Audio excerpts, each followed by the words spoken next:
Saludos, muy buenos días en el caso de la hora de hoy. Me llamo Carlos Iriano, residente de primer año de gastroenterología en la Universidad Centro Occidental Lisandro Alvarado. Un grato placer contar con ustedes en esta ponencia virtual. Saludos a todo el equipo de trabajo del Servicio de Gastroenterología del Hospital Central Antonio Mera Pineda.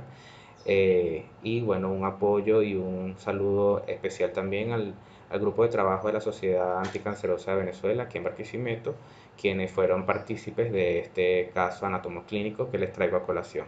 El motivo de este caso no es el reto diagnóstico que puede ser para un especialista, sino las implicaciones ético y morales de lo que es el impacto que tiene en un paciente y en un grupo familiar el retraso diagnóstico de una serie de síntomas y signos y de una enfermedad actual que pueden conllevar incluso a la muerte. El paciente responde a las siglas aquí descritas, es 16 años, masculino, procedente de Quibdó, Estado Lara, cuya fuente y confiabilidad fue aportada por familiares directos, madre y hermana, y acude a un especialista gastroenterólogo aquí en Barquisimeto por presentar diarrea y pérdida de peso en su motivo de consulta. Una enfermedad actual que data desde junio del 2020, específicamente el 20 de junio aproximadamente, hasta la actualidad, contando 5 meses hasta la fecha que es evaluado, en noviembre, a finales de noviembre de este año, iniciando con un cuadro de diarrea. La diarrea se caracterizaba por deposiciones líquidas, mucopurulentas, en escasas oportunidades con hematoquesia, dolor abdominal intenso, predominio en mi abdomen derecho, pero irradiado a todo abdomen, y fiebre continua en ese momento. Refieren alzas térmicas porque no fueron cuantificadas, sin embargo, para esa fecha es evaluado por médico facultativo en centro de salud cercano a su domicilio y es atribuido los síntomas a una giardiasis que fue documentada en copranálisis y por lo que recibe metronidazol a un intervalo de cada 8 horas por 7 días, aparentemente según la familiar, quien o que logra remisión parcial de los síntomas, pero inicia posteriormente en mes de julio pérdida de peso progresiva con hiporexia, manteniendo evacuaciones que eran líquidas, sin embargo en 2 a 1 vez por día, y apareciendo además o concomitante una tos que era húmeda, no productiva, era ocasional según referencia del familiar y que no limitaba o asociaba a otros síntomas respiratorios. En agosto reincide la sintomatología gastrointestinal predominando la diarrea y el dolor abdominal. La diarrea se hizo de nuevo 8 a 10 veces por día, mucopurulenta predominantemente con algunos residuos de hematoquesia y con un dolor abdominal que se exacerbó siendo más intenso, de predominio de mi abdomen inferior en este caso, pero vuelvo y repito, se hacía generalizado y se instaura un patrón de fiebre vespertino acompañado con sudoraciones profusas en horas de la tarde-noche, diario, con progresión importante de la pérdida de peso y la hiporexia. En este momento es evaluado de nuevo por centros de salud público, quienes indican ciprofloxacina y metronidazol, que cumple a cabalidad ambos medicamentos, según la familia refiere aproximadamente un intervalo de 10 días de tratamiento, con persistencia de la sintomatología a pesar de que hay cierta atenuación de los síntomas. Les llamaba la atención es la progresión de la pérdida de peso que incluso llegó a la caquexia y que por lo que inician protocolos de estudios en el contexto epidemiológico, evidenciando marcadores inflamatorios presentes, no documentan una etiología. Esto es en septiembre y octubre, por lo que evidentemente ante la persistencia de los síntomas de diarrea es evaluada en noviembre por gastroenterólogo, planificando así la colonoscopia a través de la sociedad anticancerosa en este caso. El paciente describe unos antecedentes personales patológicos que básicamente niega de relevancia, niega trastornos del desarrollo, patologías congénitas o del recién nacido, hospitalizaciones o comorbilidades previas. Y unos antecedentes familiares que en el caso de la madre y el padre, la madre sufre hipertensión arterial y tuvo un diagnóstico de TB pulmonar en diciembre del 2019 y el padre es aparentemente sano. Con respecto a los abuelos paternos y maternos, llama la atención que la abuela materna también es hipertensa, con un diagnóstico TB pulmonar, en este caso en el 2016, y el abuelo materno con diabetes tipo 2. La abuela paterna con hipertensión arterial, el otro abuelo aparentemente sano y una hermana que está aparentemente sana. Y con respecto a los hábitos o los antecedentes personales no patológicos con respecto a los hábitos psicobiológicos, pues describimos unos hábitos que han cambiado en contexto de la enfermedad actual, que son 5 meses, dícese micciones oscuras en meses recientes. Las heces antes eran, o sea, en mayo del 2020, eran Bristol 3 una vez por día, ahora son diarreicas de junio del 2020. La alimentación, pues ya sabemos que asociada a la hiporexia, reciente, es además de proporcionar insuficiente en el contexto epidemiológico de los pacientes por ser un GAFAR 4, como veremos acá, y un insomnio de conciliación reciente asociado evidentemente al dolor abdominal. No refiere a adictivos y socioambientales de relevancia, y en los epidemiológicos lo importante es su estatus o estatus, tu estado de GAFAR. Es una vivienda semiurbana de Cerolí con viviendo 6 personas con 2 dormitorios. Evidentemente los servicios básicos son escasos, como muchas regiones actualmente en el país, y un examen funcional que no había otros síntomas ya más que los descritos en la enfermedad actual. Al examen físico, con permiso evidentemente del paciente y de su familiar directo, madre y hermana, es este que está acá protegiendo su privacidad y su identificación. Los hallazgos de relevancia básicamente eran unos signos vitales que mantenían o se constataban unos respuesta inflamatoria sistémica, como es una frecuencia cardíaca elevada, una presión arterial 90-50, pero llamando la atención que mantenía una frecuencia respiratoria dentro de límites, en 20 normal.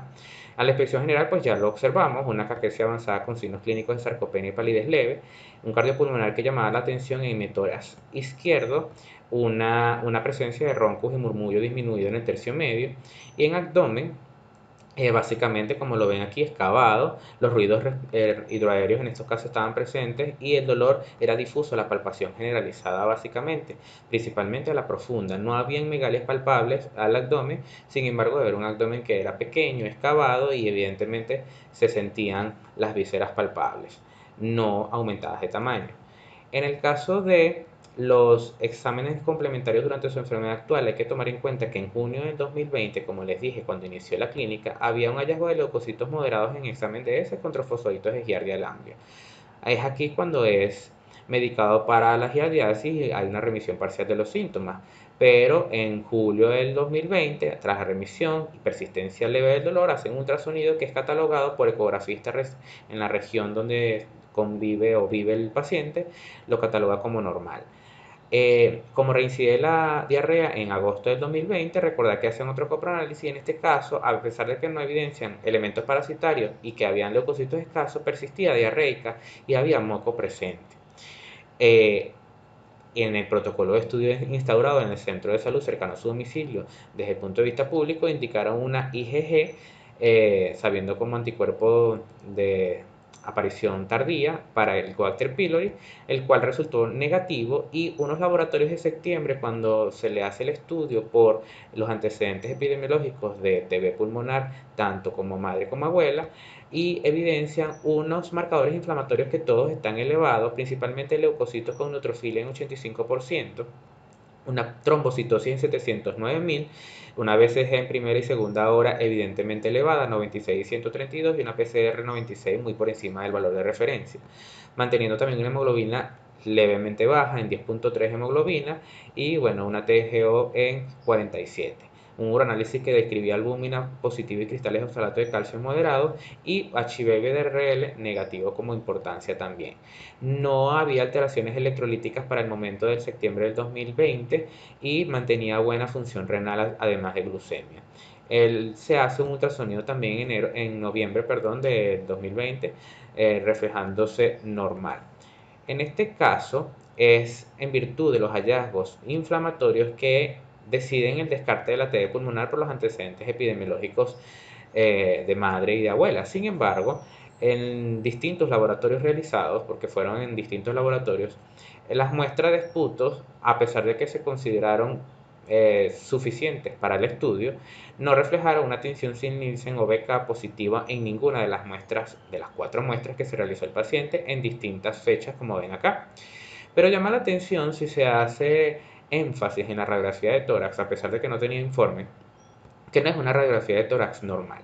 Si nos damos cuenta, hay una disminución del volumen pulmonar izquierdo asociado al hecho de una infiltración intersticial reticular gruesa, predominio de hilio y de tendencia a base izquierda, con una hiperinsuflación compensatoria de mitoras derecho o de campo pulmonar derecho. De hecho, se aprecian los espacios intercostales aumentados con relación a los espacios intercostales disminuidos del campo izquierdo, y una radiolucidez aumentada en este campo pulmonar, sugiriendo la posibilidad de una afectación intersticial difusa del pulmón izquierdo, lo cual evidentemente no es un hallazgo específico de TB, sin embargo hace la acotación de que existe la posibilidad de una afectación pulmonar izquierda.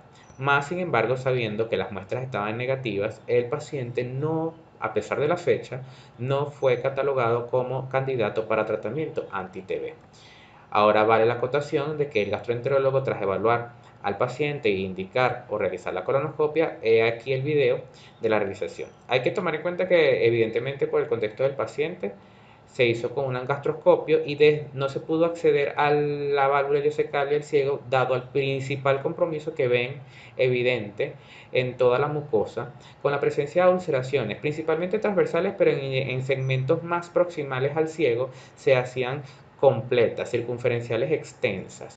Luego, a medida que uno iba progresando hacia recto, en la salida de la colonoscopia, se evidenciaba patrones de mucosa alternantes con unas úlceras, unas áreas de hemorragia subepitelial evidente, áreas de ulceraciones con bordes gruesos, algunas lesiones pseudotumorales o pseudopolipoideas, fíjense acá, ya veremos más adelante algunas fotos, y fíjense las ulceraciones transversales que seguían en la orientación de las austras con bordes que habían áreas de pseudopólipos y evidentemente un gran compromiso inflamatorio principalmente por úlceras que eran extensas en toda la extensión básicamente de la colonoscopia, apuntando la principal afectación en área proximal, en lo que es ciego, no pudiéndose acceder a ilion terminal. Sin embargo, asumimos el gran compromiso de lo que es el intestino delgado en este caso, dado el compromiso que se evidencia en el intestino grueso, y la posibilidad evidente del diagnóstico clínico endoscópico hasta ahora posible de TB intestinal. Vamos a terminar de ver el video para que podamos observar con detalle el compromiso de cada uno de los segmentos explorados por colonoscopia. Ya les traigo a continuación algunas fotos más representativas, por ejemplo, la presencia de ulceraciones, algunas eran superficiales, otras más profundas, el centro era caseoso en algunas con tendencia a estar fibrinoso. Fíjense acá en la úlcera, en unas con los bordes elevados, impresionando en algunas lesiones polipoideas, eran de predominio transversal o también llamadas circunferenciales porque seguían la orientación de las austras, y fíjense algunos bordes que eran impresionantemente polipoideos o pseudotumorales en gran cantidad de segmentos explorados. Ahora bien, tuberculosis. ¿Cuánto más debemos saber de ella?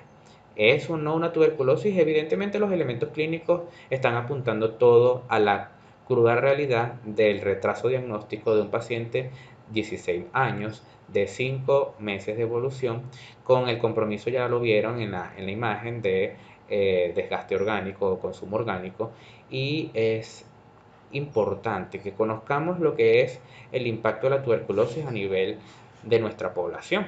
Es una pandemia sostenida. La OMS en el 2015 determinó que existen aproximadamente, o existieron en el 2015, 10.4 millones de nuevos casos y 1.4 millones de muertes a nivel mundial. De estos, 1.2 millones y 0 nuevos casos y 0.4 millones de muertes correspondían a pacientes con coinfección VIH-TB.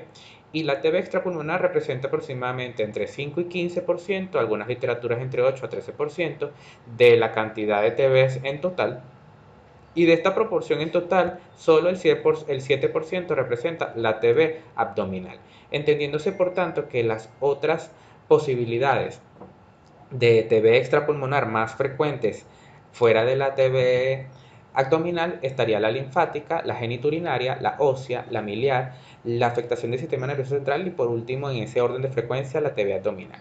La tuberculosis abdominal no es más que la afectación por la infección con Mycobacterium tuberculosis del tracto gastrointestinal y las vísceras asociadas. ¿Por qué se engloba en este término? Porque hay una importante afectación no solo del tracto digestivo, sino de las vísceras asociadas, y dependerá del mecanismo de producción de patogenia la afectación de uno o de otro segmento abdominal. Para hacer una breve reseña, la patogenia de la tuberculosis abdominal básicamente es producto de cuatro formas de infección.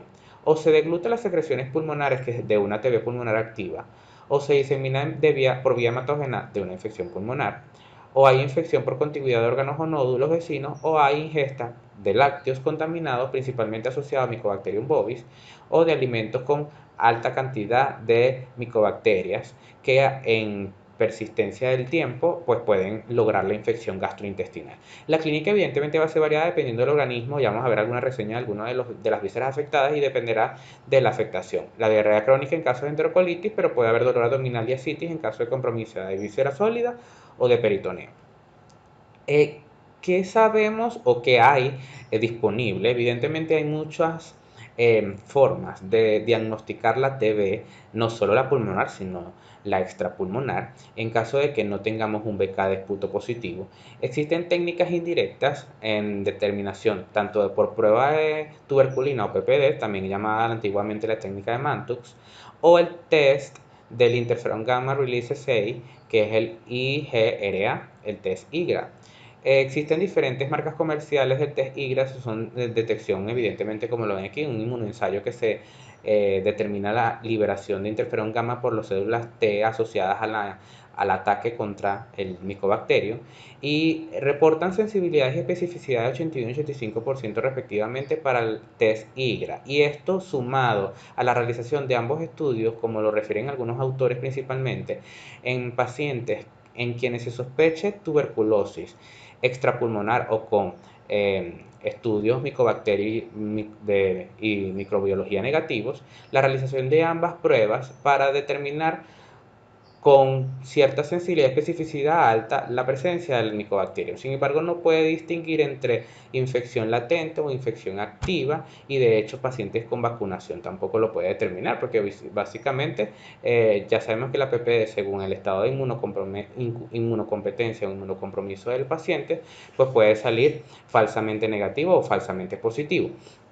De hecho, en los pacientes con diagnóstico ya establecido de una enfermedad inflamatoria intestinal, en lo cual sabemos que recibe terapia inmunosupresora, la técnica de PPD, que puede salir falsamente negativa, se debería hacer una nueva realización de la PPD a los 7 días como mecanismo booster, como llaman los autores, para poder hacer una respuesta hipersensible y lograr discernir con más certeza la posibilidad de tener tuberculosis presente, latente o activa en el paciente. Esto correlacionado con la clínica.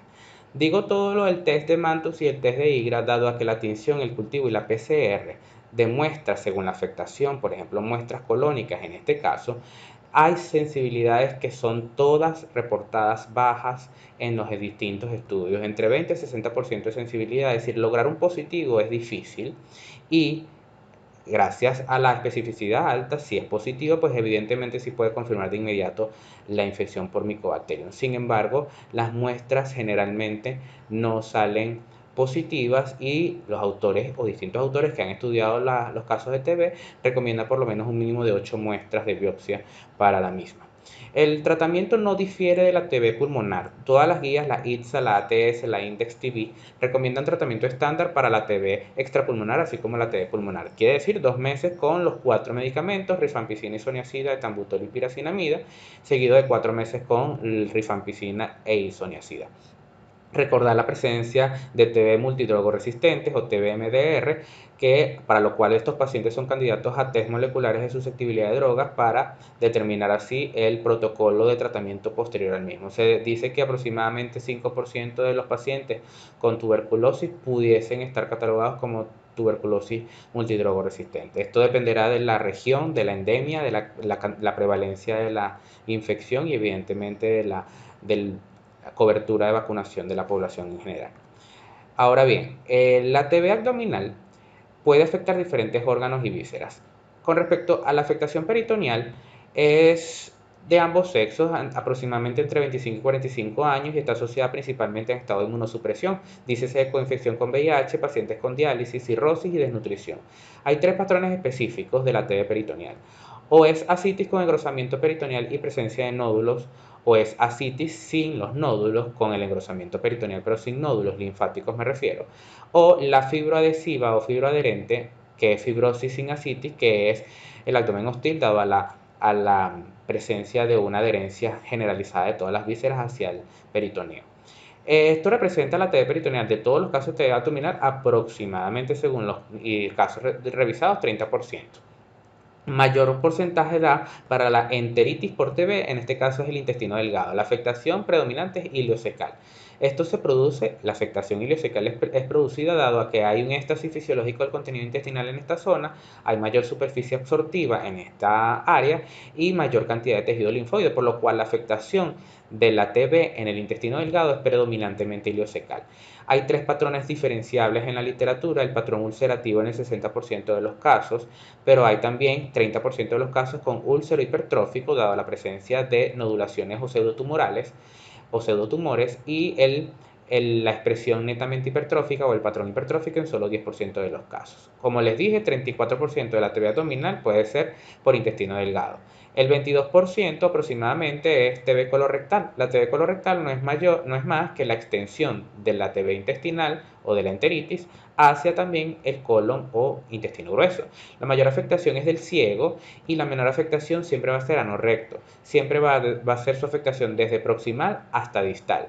La enterocolitis por TB es el principal diferencial de la enfermedad de Crohn, como lo veremos en las diferentes revisiones que uno hace en la fuente de datos, y ya les dije que representa el 22% de los casos. Sin embargo, existen otro tipo de TB abdominal, como es la afectación gastroduodenal. En este caso hay formaciones pseudotumorales y ulcerosas expresadas en el síndrome pilórico principalmente, representa aproximadamente 8.5% de los casos.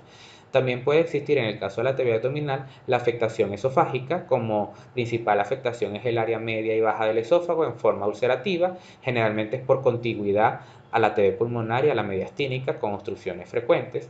Hay TB hepatobiliar, es poco frecuente, menos de 1% de todos los casos, sin embargo puede estar aislada o asociada a la enterocolitis tuberculosa o a la forma miliar de la tuberculosis. Hay formas variadas, puede expresarse como hepatitis, como colangitis, pseudotumores o abscesos hepáticos, y evidentemente estaríamos enfrente de una TB hepatobiliar. Hay TB en vesícula biliar, sí, y se puede expresar como cólico biliar o colecistitis, también es poco frecuente, de hecho menos frecuente que la TB hepatobiliar, y también conocida la TB pancreática, que también es la clásica confusión con un tumor pancreático o pancreatitis focal, y también representa, estas tres aproximadamente representan el 14% de las afectaciones de la TB abdominal. En diferentes literaturas varía, pero evidentemente de la TB abdominal este porcentaje de estas afectaciones es en menor proporción. Ahora, ¿qué tenemos que saber? Fíjense que las complicaciones reportadas de la tuberculosis, que involucra el tracto gastrointestinal y sus vísceras asociadas, son muchas las complicaciones. Fíjense todas las reportadas, como en la cotobiliar, como les comenté, colangitis, hepatitis, absceso, falla hepática, que es rara; en la vesícula biliar, colecistitis y perforación; en el colon, lo que ya comentamos, ulceración, sangrado, perforación y obstrucción. De hecho, una de las principales causas de perforación aislada en un paciente con sospecha de TB es la TB intestinal. En el caso del recto y el ano, a pesar de que se escriben muy pocos casos, sí hay revisión de casos escritos de afectación anorrectal. En este caso se expresa como fisuras o úlceras no cicatrizadas que no curan, con presencia de fístulas, sangrados, estenosis o abscesos. Y como les venía comentando, la afectación esofágica con ulceraciones, perforaciones, sangrados y abscesos; la gastroduodenal principalmente expresada como una obstrucción alta o un síndrome pilórico o una obstrucción del tracto de salida gástrico; la formación pseudotumorales, ulceraciones y sangrado; el páncreas, como les dije, pancreatitis focales, absceso o la formación pseudotumoral, que siempre es confundida con un CA de páncreas; y el intestino delgado, dado por la presencia, como lo vimos en el caso clínico básicamente. Algunos hallazgos que se pueden describir en cada una de ellas. Pues fíjense que en la peritoneal, el análisis del líquido acítico, pues ya sabemos que muestra una proteínas elevadas en líquido con un índice de gasa menor a 1.1 y un ADA elevado, que sí es útil en estos casos. En la predominancia de linfocitos en la tomografía se asocia a los hallazgos de ascitis. En la membrana peritoneal está engrosada e hipervascularizada y hay lesiones nodulares. o nódulos presentes. En el intestino delgado, los hallazgos endoscópicos son principalmente ulceraciones circunferenciales orientadas transversalmente, y los hallazgos en la tomografía, pues la linfadenopatía mesentérica con centros hipodensos asociados a la necrosis central que hacen los nódulos linfáticos. La hepatobiliar, pues alteraciones en las pruebas hepáticas con hepatomegalia no explicada. La esofágica, los hallazgos en lo que es la endoscopia, las ulceraciones con linfadenopatía mediastínica. El gastroduodenal, pues obstrucción del tracto de salida gástrico inexplicable con úlceras gástricas que no curan. Colorectal, pues hay perforaciones colónicas espontáneas inexplicables, y el páncreas, lo que es presencia de lesiones o masas pancreáticas inflamatorias en la tomografía. Con respecto a la enterocolitis tuberculosa, para entrar más en detalle en nuestro caso clínico, la clínica predominante, a pesar de que varía según los hallazgos de los estudios que vamos a ver más adelante, es caracterizada principalmente por diarrea crónica, dolor abdominal en predominio de fosa ilíaca derecha por su afectación ileocecal predominante, pérdida de peso, sudoraciones y fiebres vespertinas, como todos los casos de TB pulmonar o extrapulmonar. La imagenología, fíjense que principalmente se observa son adenopatías mayores a 10 centímetros, perdón, 10 milímetros, mayores a 1 centímetro. Generalmente tienen un centro necrótico que se ve hipoecoico en las tomografías, incluso en las resonancias también, en este caso hipodensos o hipointensos, perdón. Eh, Dije hipoecoicos, hipodensos en la tomografía e hipointensos en la resonancia, y engrosamientos de la porción iliocecal del intestino delgado, muy llamativo tanto en tomografía como en resonancia. Entonces, hay principalmente una diferenciación con respecto a la enfermedad de Crohn, que es la poca afectación de la grasa periintestinal y de la grasa peritoneal. En el caso de lo que es la enfermedad de Crohn, que pudiese ser un diagnóstico diferencial importante, dado a su afectación y compromiso también de forma de engrosamientos con presencia de nódulos, es la ausencia, en este caso, en el caso de la tuberculosis, la ausencia de afectación de grasa peritoneal, y en el caso de la enfermedad de Crohn, la importante relación de la afectación de la grasa peritoneal, que incluso da los signos patognomónicos como el signo del peine en lo que es la enfermedad de Crohn, que es las basas rectas embedidas en lo que es la grasa peritoneal aumentada de tamaño.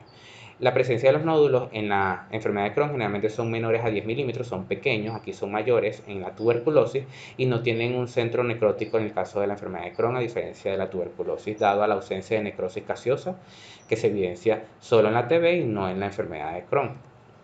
Con respecto a la enterocolitis tuberculosa, en el caso de la endoscopia, pues básicamente lo característico son úlceras transversales, una válvula ileocecal incompetente y la presencia o no de divertículos por tracción.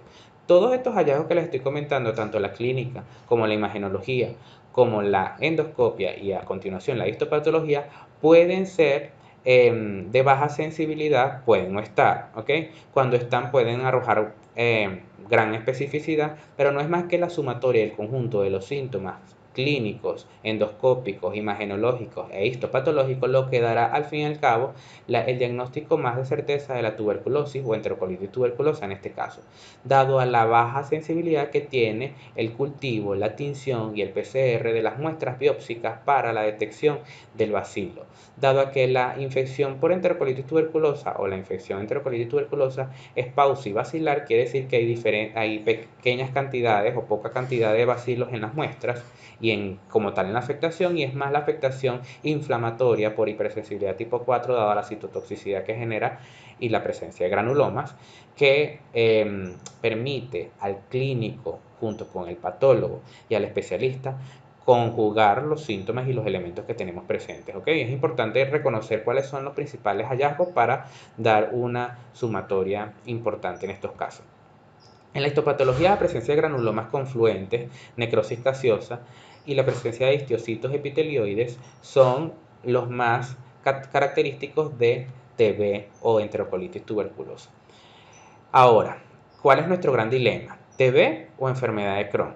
Son dos entidades que básicamente se solapan y lo hemos visto en el día a día. Quienes trabajamos en una unidad de enfermedad inflamatoria, aquí en este caso el Hospital Central, que cuenta con una los días martes en el servicio de unidad de vías digestivas, sabemos el gran reto que tenemos todo el tiempo al enfrentarnos a un paciente con alta sospecha de enfermedad de Crohn, pero dado a la endemia y a la posibilidad de infección por tuberculosis, pues se nos retrasa tanto el diagnóstico como de uno y de otro, dado a la no disponibilidad de métodos como la PPD en nuestra localidad y en nuestro país, lamentablemente, por lo menos aquí en la región de Barquisimeto, y mucho menos el test de interferón gamma, que sin embargo pueden salir, no logran diferenciar la infección latente de la infección activa, y no quiere decir tampoco que una persona con enfermedad de Crohn no pueda tener también una TB, porque obviamente también puede sucederlo. Todos estos retos se nos presentan y es ahí cuando entramos en el reto clínico del gastroenterólogo. Dado el aumento en la prevalencia de enfermedad inflamatoria intestinal en países endémicos de TB, por ejemplo en nuestro caso, que hemos visto aumento o repunte en los casos de enfermedad inflamatoria, como también en los países que son desarrollados, a la cual hay una cantidad de migraciones desde zonas endémicas de TB hacia zonas no endémicas, en este caso estos países, en donde ellos también se tienen que enfrentar a más pacientes que van a llegar con posibilidad latente de infección por TB, y estamos en contexto de un reto, de un dilema. Todo paciente con enfermedad inflamatoria intestinal que iniciará terapia biológica debe realizarse pesquisa de TB. Ese es otro hecho, esa es otra realidad, porque el paciente que se ha determinado, según los estudios, que lleva un año de terapia biológica o inmunosupresora, se ha determinado la prevalencia de mayores casos, o la incidencia, perdón, de mayores casos de TB en estos pacientes por el estado de inmunosupresión. Ambas son enfermedades granulomatosas de curso crónico.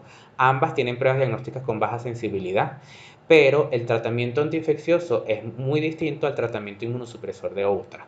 Ahí la importancia de que diferenciemos una de otra, y para esto les traigo a continuación algunas revisiones de la literatura, como ya hemos visto algunas referencias que han visto. Estas son las principales características diferenciables entre una y otra en el Crohn y la TB. Fíjense que no hay ascitis en el Crohn y sí hay ascitis en la TB, pero puede no estarlo. La presencia de úlceras lineales o longitudinales en el Crohn, a diferencia de las transversales o circunferenciales en la TB, con patrón de empedrado. La presencia de mucosa normal entre una y otra. Generalmente la presencia de la mucosa está inflamada en la TB, como vimos en nuestro caso, por ejemplo. Aquí los granulomas son pequeños, son menos de 200 micras, a diferencia de la TB que son grandes. No son infrecuentes, son menos cantidad, menos de 5 por biopsia, son más frecuentes, más de 5 por biopsia, y son no confluentes en la Crohn, y son confluentes y caseificantes o con necrosis gaseosa en el caso de la TB. La válvula ileocecal generalmente es competente, y siempre es competente en la enfermedad de Crohn, a diferencia de la TB que puede ser incompetente. Evidentemente la presencia del bacilo, la fiebre puede diferenciarse una de otra, y la presencia de linfadenopatía, que generalmente son grandes con necrosis central en la TB, y diferencia de la Crohn, que son pequeñas. Ahora, en la World Journal of Gastroenterology, en la revista mundial de gastroenterología, en el año 2019, de hecho fue el año pasado, hay una revisión que hicieron unos autores para diferenciar los distintos estudios que hemos tenido en el transcurso de los años, eh, diferenciando los principales patrones. Van a ver nada más aquí esta área donde dice enfermedad de Crohn y enfermedad por tuberculosis, y les voy a resaltar que en el caso de las características clínicas entre la enfermedad de Crohn y la tuberculosis intestinal, hay mayor diferencia con respecto a la presencia de hematoquesia, que se ve mucho mayor en la enfermedad de Crohn a diferencia de la TB. La presencia de enfermedad perianal o anorrectal es mayor en la enfermedad de Crohn que en la TB, es muy raro o poco frecuente. Y la presencia de manifestaciones extraintestinales es mucho mayor en la enfermedad de Crohn. No quiere decir el hecho de que la tuberculosis tenga estos elementos que les estoy comentando, pero en los estudios han visto mayor diferencia, y pueden ser características clínicas de mayor relevancia cuando nos enfrentamos en un dilema TB o Crohn. ¿Ok? Con respecto a la TB, llama la atención quizás es la presencia de anorexia, que es muy llamativa en la TB, así como las sudoraciones nocturnas o la presencia de fiebres vespertinas y nocturnas, que ese patrón es muy característico de TB. Entonces, eh, fuera de estos elementos que estoy diciendo de características, todos pueden cursar con diarrea, constipación, dolor abdominal, obstrucción intestinal, masas palpables, etcétera, etcétera, etcétera. Entonces, básicamente conseguir una especificidad en sintomatología, pues no es así, pero ayuda a tener estos elementos.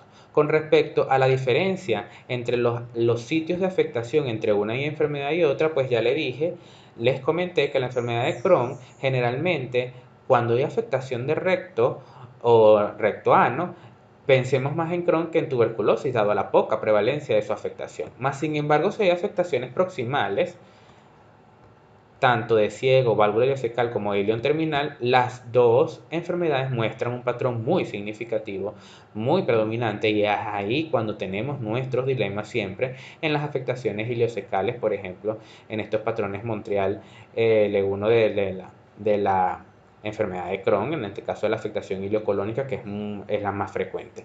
Pues la TB también tiene su mayor frecuencia en esta afectación. Con respecto a la comparación entre los hallazgos colonoscópicos entre una y otra, vamos a tener en consideración que la enfermedad de Crohn principalmente está a través de la endoscopia caracterizada por presencia de úlceras longitudinales, de úlceras aftosas, del patrón en empedrado y de skip lesion, que es en mucosa sana alternante entre los patrones de afectación. Esto es lo que ha visto más comparación o especificidad, por decirlo de una forma más estadística o más epidemiológica, con diferenciación con respecto a la TB. Porque con respecto a la TB, lo principal que sean las úlceras sean transversas y que hay incompetencia de la válvula ileocecal. Fuera de todas las demás, pueden presentarse en una u otra entidad, pero con patrones de diferenciación entre una y otra.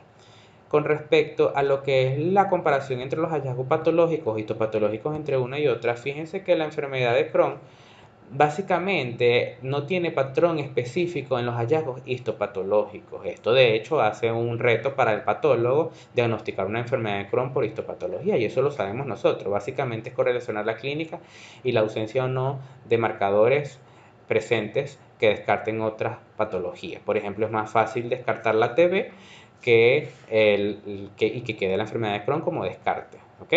Ahora, para el caso del patólogo, evaluar una tuberculosis por biopsia es quizás un poco más sencillo, a pesar de que pueda no tener el bacilo, ácido alcohol resistente en el índice positivo, dado su baja sensibilidad, la presencia de granulomas grandes con necrosis caseosa, que sean confluentes y que sean mayores a 5, incluso mayores a 10 por campos de biopsia. Estos parámetros histopatológicos han demostrado mucha diferencia con respecto a los hallazgos histopatológicos de la enfermedad de Crohn. A pesar de que toda la enfermedad de Crohn pueden tener también granulomas, no presentan la necrosis caseosa, los granulomas confluentes y la gran cantidad de granulomas. ¿Okay? Además, la presencia de histiocitos epitelioides es característico también muy diferencial con respecto de la tuberculosis a la enfermedad de Crohn. Entonces, los hallazgos histopatológicos ayudan mucho a la diferenciación con respecto a la enfermedad por tuberculosis.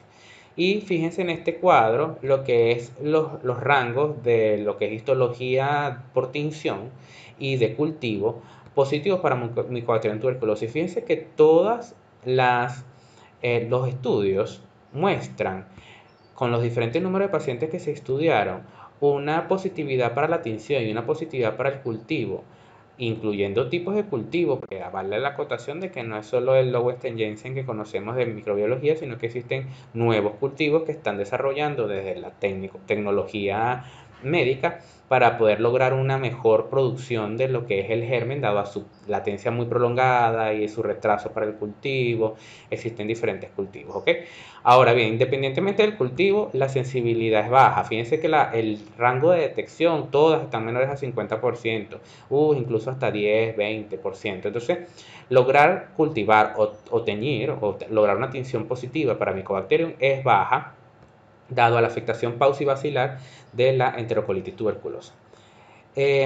Por último, vale acotar que existen modelos predictivos multiparamétricos o multivariables que han surgido incluso desde el 2006. Hay algunos que son más antiguos. Fíjense que aquí reportan algunos desde 2010, 2011, 2012, 2016. No es más que una serie de autores que recogen una serie de variables clínicas, endoscópicas, histopatológicas, incluso de laboratorio y de microbiología, incluyendo incluso radiología, para dar un puntaje que establezca una sensibilidad y especificidad para discernir entre tuberculosis y enfermedad de Crohn. Estos diferentes modelos predictivos no han sido validados a nivel internacional, son validaciones propias en poblaciones específicas con una idiosincrasia, unos elementos socioculturales y demográficos específicos, lo cual no se puede extrapolar a todas las poblaciones.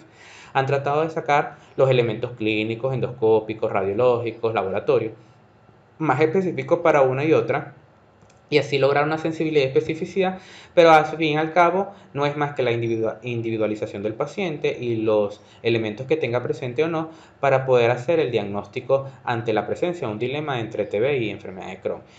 Fíjense, por ejemplo, para citar alguno, el de Bae del 2017, que es muy reciente, con sensibilidad y especificidad reportada en su estudio de 95 y 97% respectivamente, es decir, alta sensibilidad y especificidad, y lo que tendrías que hacer es determinar la presencia de lesiones anorrectales longitudinales o úlceras longitudinales, úlceras astosas, patrón en empedrado, la afectación de menos de 4 segmentos, en el caso de la TB, en competencia de la válvula ileocecal, úlceras transversas, pseudopólipos, la afectación de intestino proximal, anticuerpos anti-Saccharomyces cerevisiae para el caso de la enfermedad de Crohn, y anticuerpos o ensayo de liberación de interferón gamma para el caso del DATB. Y si tú vas reuniendo los puntajes, porque estos son escuadros de valores de modelos predictivos, si reúnes los puntajes, completas los puntajes para la TB y no hay puntaje positivo de ninguna de los casos para la enfermedad de Crohn, si tú completas todos los puntajes, pues vas a tener una sensibilidad y especificidad alta, pero debes cumplir todos los elementos que están escritos aquí y puedes no tenerlos frente a un paciente. Es ahí en donde estos autores en la revista de gastroenterología en el año pasado, estableció un algoritmo de seguimiento de un paciente cuando estamos frente a un dilema TB versus enfermedad de Crohn. Fíjense que tenemos una confusión diagnóstica entre TB y enfermedad de Crohn. ¿Qué iniciamos? Cuando tenemos todos los elementos, no logramos aislar el germen o estamos esperando el cultivo, el paciente se está deteriorando, está presentando clínica progresiva, la diarrea es persistente, la histopatología no me arrojó ningún hallazgo específico para uno u otro, tenemos granuloma y no tenemos muestras suficientes, eh, tenemos una radiología o una tomografía o no hay recursos para ella, que es nuestro caso. Entonces tenemos un diagnóstico de confusión, estamos entre el dilema, ¿ok? No tenemos PPD disponible, no tenemos el test de interferón. En este caso, el algoritmo, y es muy explícito, inicias antituberculoso. Tú debes iniciar antituberculoso de forma empírica, no empírica, sino una prueba terapéutica. Y debes esperar el corte de 2 a 3 meses, según este autor y según la mayoría de los autores, según la literatura revisada. En el caso de 2 o 3 meses, si hay respuesta clínica y hay una mejoría clínica, no vas a la endoscopia sino hasta los 6 meses, porque se ha visto que en la enfermedad de tuberculosis intestinal, la mejoría endoscópica a los 6 meses tras el inicio de los anti-TB es hasta 100% de mejoría. Se pueden reportar 90% a 100% de mejoría endoscópica total. Ahora, hubo clínicamente mejoría y a los 6 meses haces un control endoscópico, ¿ok? Una colonoscopia. En el caso de que hubo mejoría clínica, pero persiste la enfermedad endoscópicamente activa, estamos frente a una enfermedad de Crohn, porque se ha visto que los antituberculosis pueden mejorar la clínica de la enfermedad de Crohn, más no los hallazgos endoscópicos, ¿ok? Y obviamente si a los 6 meses persisten los síntomas y evidentemente endoscópicamente siguen la presencia de los hallazgos característicos de ulceraciones ileocecales, por ejemplo, pues no hay duda con más razón de que estamos frente a una enfermedad de Crohn. Hay que tomar en cuenta este detalle que podemos catalogar como enfermedad de Crohn, de tomar en cuenta la endemia, la positividad, etcétera, porque recuerden que existen tuberculosis multidrogoresistentes. Entonces, más bien, pues estamos enfrente a una tuberculosis multidrogoresistente y por eso no ha habido mejoría clínica, pero evidentemente son casos muy excepcionales. Con respecto a la espera en 2 meses, el corte hace en 2 meses porque si tú empiezas los anti-TB en 2 meses y no hay mejoría o empeora el paciente, si empeora pues no hay más posibilidad que estamos frente a una enfermedad de Crohn activa. Y si no hubo cambios, repetimos la colonoscopia, la endoscopia en este caso, o la radiología si había afectaciones extraintestinales en el abdomen, puede tratarse entonces de una estenosis fibrótica o de una enfermedad inactiva, por ejemplo, una enfermedad de Crohn o incluso un daño por TB crónico. Ahora, es individualizar el paciente y entrar en protocolo. En nuestro caso, por ejemplo, en nuestro niño, vale acotar que el patólogo me reportó, lo que pasa es que para esta fecha, hoy 2 de diciembre, perdón, el reporte del informe de la muestra de patología pues no ha sido reportado, pero ya conversando con el patólogo sí halló elementos de granulomas confluentes con necrosis gaseosa, de hecho una enfermedad granulomatosa o una colitis granulomatosa supurativa, sugestiva de TB, a pesar de que no se ha hecho la tinción por escasos recursos de los familiares, son pacientes de bajos recursos, y por tanto no se ha podido tener el método de 100% especificidad. Sin embargo, pues ya inició el tratamiento anti-TB, se canalizó a través de los hallazgos endoscópicos, ya inició el tratamiento y entraría en este protocolo que estamos acá. Justamente este es el protocolo que haríamos. Esperamos un corte clínico a los 2 o 3 meses, vemos al paciente, mejoró clínicamente, esperamos los 6 meses. A los 6 meses le hacemos una endoscopia. Si mejoraron todos los hallazgos que vimos en el video, no quedó duda de que era una TB. De hecho, recordar que el paciente tiene una TB pulmonar y que la TB pulmonar no solo es, existen diferentes variantes. De hecho, hay la TB endobronquial en la cual a veces no se evidencian elementos radiológicos, imagenológicos subjetivos con alta especificidad. O sea, entra más o menos la misma diatriba de la TB abdominal. La TB pulmonar también tiene sus variantes, ¿ok? No es solo la pleural, no es solo la pulmonar, es la pleuropulmonar, está la endobronquial, ¿ok? Existen diferentes, hay la linfática, la nodular, la mediastínica. Entonces, no es tan sencillo. La tuberculosis ya sabemos que es la gran simuladora y no es una enfermedad fácil de detectar, más y de paso que el germen es poco difícil de cultivar. Para concluir, la tuberculosis sigue siendo una epidemia global y en nuestro medio representa una posibilidad diagnóstica latente. La forma pulmonar puede pasar desapercibida y todo paciente en disertación entre TB y enfermedad de Crohn con clínica respiratoria sospechosa debe ir a la prueba terapéutica con anti-TB. Todos los métodos disponibles hasta ahora para el diagnóstico de ambas son de baja sensibilidad, por lo que el contexto clínico es preponderante. Y la no disponibilidad de métodos como PPD o test de interferón obliga a la necesidad de evaluación clínica exhaustiva en casos individuales, incluso con diagnósticos conocidos de enfermedad intestinal inflamatoria, en este caso enfermedad de Crohn. El seguimiento endoscópico, según la evolución clínica, es definitorio de la conducta en el paciente. Muchas gracias por la atención. Lo que haces habla tan fuerte que no se escucha lo que dices. Saludos cordiales a todo este equipo de trabajo hermoso que trabaja en la unidad de vías digestivas. Y también un saludo especial al equipo de trabajo de la Sociedad Anticancerosa, el doctor Arocha y el doctor Borges como coordinador de posgrado, el doctor Arocha como el partícipe, el principal motivador para hacer este caso clínico. Espero que haya sido de su agrado y me despido para ustedes.